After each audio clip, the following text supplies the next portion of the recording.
Hello guys, स्वागत है फिर से पर आपका अपना YouTube channel future of IT classes में। जैसा आप लोगों को पहले ही से पता होगा कि जो एनपीसीएल मैप्स की तरफ से जो एक शॉर्ट नोटिफिकेशन निकाली गई थी, जिसमें जो ये बताया गया था जो है टोटल नंबर ऑफ सीटों की संख्या कितनी है।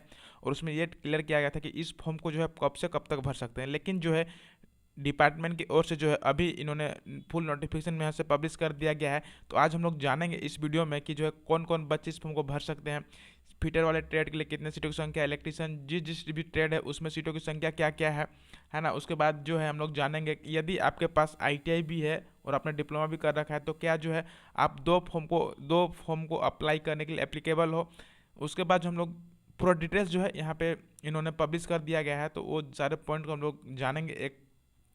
उसके बाद बहुत सारे लड़के के ये माइंड में डाउट होता है कि जो है कि सर हमारा जो 50% ही है 10th क्लास में, क्या जो हम एन के फॉर्म को अप्लाई कर सकते हैं। तो डेफिनेटली जो है यहाँ पे डिपार्टमेंट की ओर से जो है सारा जो डाउट है यहाँ पे क्लियर किया हुआ है। जो सारा डाउट है सारा क्लियर किया हुआ देख सकते हैं आप यहाँ जो है 63 जो है यहाँ पे नंबर ऑफ पेज है ना।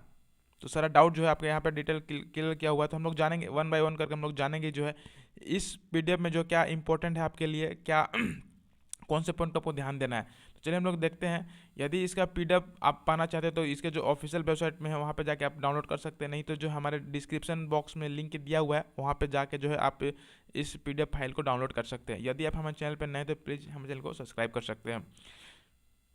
तो यहाँ पे लिया दिखा, जैसे आप देख पा रहे हो स्क्रीन में, एक सेकेंड, जैसे आप स्क्रीन में देख पा रहे हो जो है रिक्तियों का ब्यौरा विवरण यहाँ पे दिया हुआ है, डिटेल्स ऑफ वैकेंसी ब्रेकअप। उसके बाद जो नीचे जब हम स्क्रॉल करेंगे, यहाँ बैकलॉग जो सीट है यहाँ पे सकते हैं 14 सीट है, और S1 के लिए जो है कैटेगरी 1 के लिए जो है यहाँ पे 8 सीट है। नीचे जब स्क्रॉल करोगे तो यहाँ पे पूरा डिटेल्स दिया हुआ है जो है फीटर टनल वाले के लिए क्या क्या सीटों की संख्या है। जैसे यहाँ पे देख सकते हैं discipline trade category wise breakup of vacancy of the post, है ना। इसमें जो है कैटेगरी 2 वाले के लिए दिया गया है, जैसे आप स्क्रीन में देख पा रहे होंगे। प्लांट ऑपरेटर के लिए जो है 8 सीट है, टोटल सीटों की संख्या कितनी 8 है। 3 सीट है जनरल के लिए, WS के लिए 1 है, SC के लिए 1 है, ST के लिए कुछ नहीं है ना। NC के लिए जो है ये PW के लिए है। उसी तरह जब नीचे स्क्रॉल करोगे तो यहाँ पे देख सकते हैं फीटर ट्रेड के लिए जो है टोटल नंबर ऑफ वैकेंसी कितना है 8 है, जनरल के लिए 4 है, WS के लिए 1 है, SC के लिए 1 है, ST के लिए कुछ भी नहीं है। इंस्ट्रूमेंटेशन इलेक्ट्रॉनिक मैकेनिक के लिए है। उसके बाद जो है नीचे जब स्क्रॉल करोगे इलेक्ट्रीशियन के लिए, तो इलेक्ट्रीशियन के जो है टोटल सीटों की संख्या कितनी 5 है, प्लम्बर का 2 है, वेल्डर का 1 है, कारपेंटर का जो है 1 है। टोटल सीटों की संख्या जो है यहाँ पे कैट 2 के लिए 31 सीट है। उसके बाद जब नीचे स्क्रॉल करोगे तो physics, mechanical, electrical, instrumentation electronics के लिए जो है जो डिप्लोमा वाले स्टूडेंट्स हैं उनके लिए जो है 17 सीटों की यहाँ पे दी गई है। उसके बाद जो इस को जानते हुए उसके बाद जो है नीचे जब नीचे स्क्रॉल करोगे तो यहाँ पे सारा डिटेल्स दिया हुआ है, ये हमारे लिए नहीं है। उसके बाद जब नीचे स्क्रॉल करोगे तो यहाँ पे पूरा डिटेल दिया गया है कि कौन कौन बच्चे जो है इस फॉर्म को अप्लाई कर सकते हैं, उसके लिए कैटेगरिया क्या है।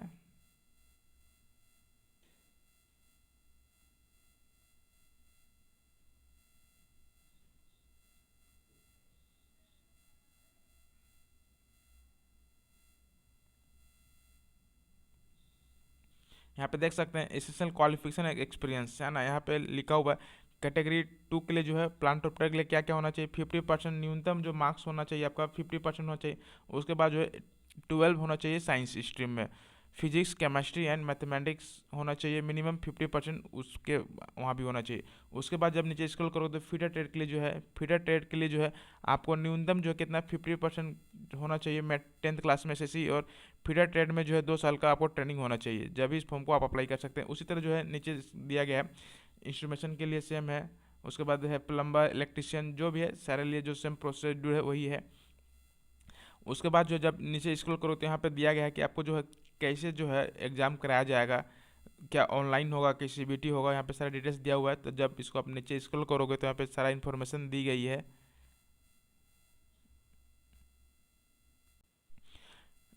यहाँ पे क्लियर मेंशन किया हुआ है जो लड़के ITI किए हैं, है ना, ITI करने के बाद अगर लेटर इन दिस डिप्लोमा किए हैं तो वे जो है स्टूडेंट्स इस फॉर्म के लिए एप्लीकेबल नहीं है। अगर आप डिप्लोमा है बट आपके पास अगर 3 ईयर का जो रेगुलर डिप्लोमा होता है, अगर वो डिप्लोमा किए हुए हैं तो आप इस फॉर्म को अप्लीकेबल कर सकते हैं कैट 1 में डिप्लोमा ऐसे लेवल के लिए। बट लेकिन यदि ITI करने के बाद अगर आपने लेटर एंट्री किया तो अगर डिप्लोमा किया तो ये जो यहाँ पे मान्य नहीं है, जैसे यहाँ पे लिखा हुआ है। देख सकते हैं candidate with diploma candidate with diploma through lateral entry to second year of diploma after 10th SSC या फिर ITI shall not be eligible, है ना। तो यहाँ पे क्लियर मेंशन किया हुआ, तो इसके लिए आपके लिए इंपॉर्टेंट।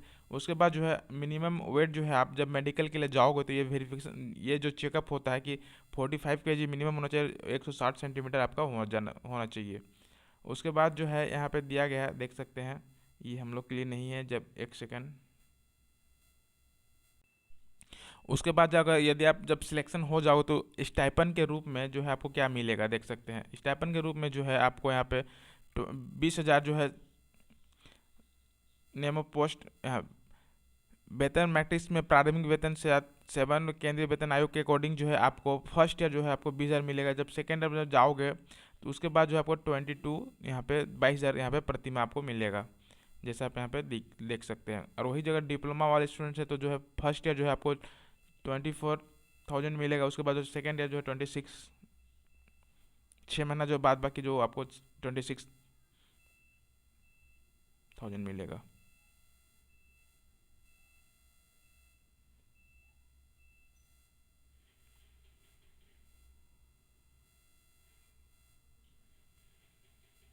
ये सारे पॉइंट जो है आप यहाँ पे देख सकते हैं कि कैटेगरी 2 के लिए जो है मिनिमम एज होना चाहिए कितना, 18 से 24, मिनिमम एज जो 18 से 24 एज होना चाहिए। इसके बाद जो है एज इलेक्शन यहाँ पे दिया गया है, जो नीचे दिया गया है यहाँ पे देख सकते हैं।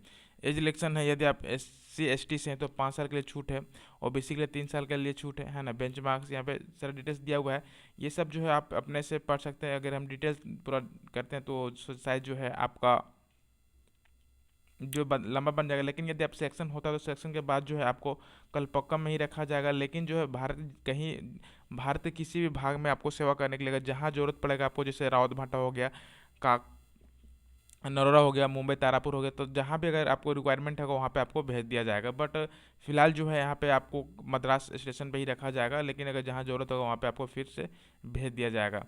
उसके बाद जो है ये जो है स्टेपनी ट्रेनिंग, जब आप सिलेक्शन होते तो उसके बाद जो है आपको बॉन्ड के रूप में भरा जाता है।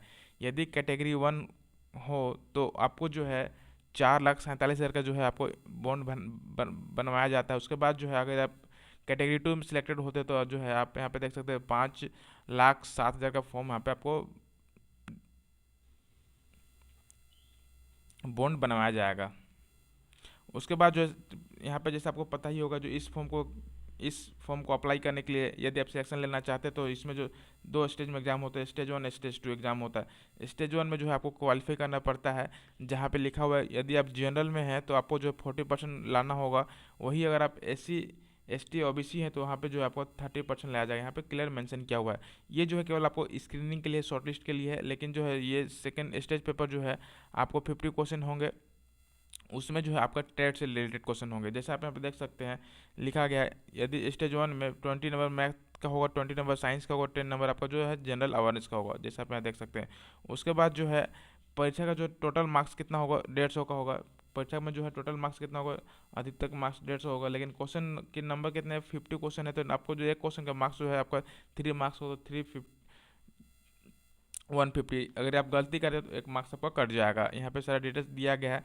उसके बाद जो है आपको सेकेंड स्टेज के लिए दिया गया है। ऐसे दोनों जो पेपर जो होंगे आपके, फर्स्ट पेपर और सेकेंड स्टेज वाले जो पेपर होंगे सेम दिन में होगा। फर्स्ट एग्ज़ाम लेने के बाद जो आपको 30 से 120 मिनट का डिस्टेंस जो है आपको टाइम दिया जाएगा। आप उसके बाद जो फिर से है आपका स्टेज 2 का एग्ज़ाम ले लिया जाएगा।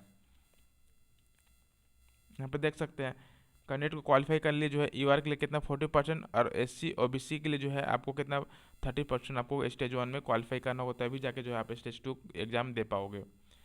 यहाँ पे दिया गया है सारा डिटेल्स। उसके बाद जो क्या आपको करना है वो क्या, यदि आपके पास 2 क्वालिफिकेशन, अगर ITI करने के बाद अगर आपने 3 साल का डिप्लोमा भी आपके पास है तो क्या आप जो है एप्लीकेबल हो पाओगे नहीं, यहाँ पे सारा डिटेल्स दिया हुआ है। इसको जो आप अपने से पढ़ सकते हैं। हम लोग जानेंगे आगे कि जो है इस फॉर्म को अप्लाई करने के लिए क्या जनरल कंडीशन यहाँ पे रखा गया है।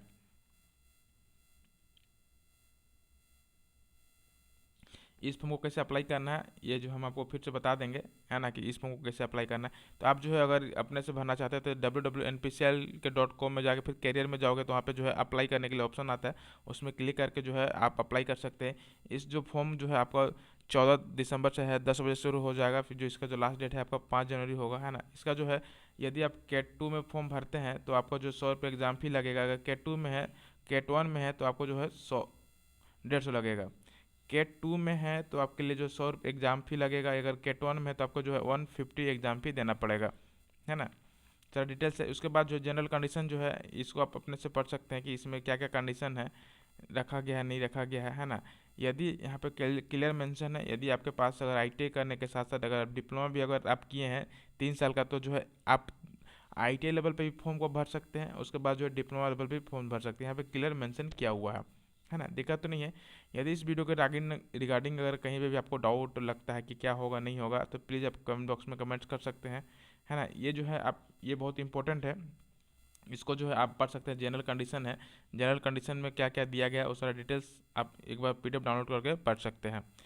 क्लियर। यहाँ देखिए, यहाँ पे जो हम बता रहे थे आपको, यहाँ पे लिखा हुआ है, यदि यदि आवेदक एक से अधिक पदों पर आवेदन करने के लिए पात्र हैं और कई पदों पर आवेदन करना चाहते हैं तो उसे प्रत्येक पद के लिए अलग अलग आवेदन शुल्क के लिए रूप में देना पड़ेगा, है ना। यदि सभी पदों के लिए लिखित और ऑनलाइन परीक्षा की जाएगी तो वो अपनी पसंद की किसी एक विद्या में परीक्षा शामिल हो सकते हैं, दिक्कत तो नहीं। यदि इस वीडियो के रिगार्डिंग कहीं पे भी अगर डाउट आ रहा है तो प्लीज़ कमेंट बॉक्स में कमेंट कर सकते हैं। थैंक्स फॉर वॉचिंग, फिर मिलते हैं नेक्स्ट वीडियो में, तब तक के लिए थैंक यू।